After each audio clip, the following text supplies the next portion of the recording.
not only have been seen by China and portrayed even in international media, but unfortunately also the way many Uyghurs see themselves. They say, oh, but Uyghurs never did anything. We didn't. Why should they not?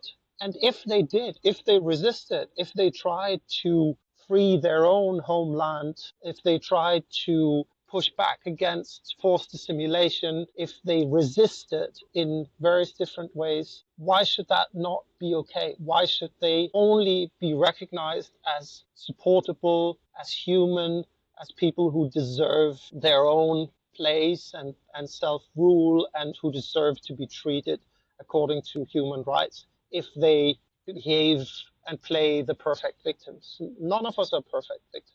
If you come and you try to kill my father and you try to rob my son and take him to a reservation or an orphanage, of course I'm going to resist. And that is part of being human.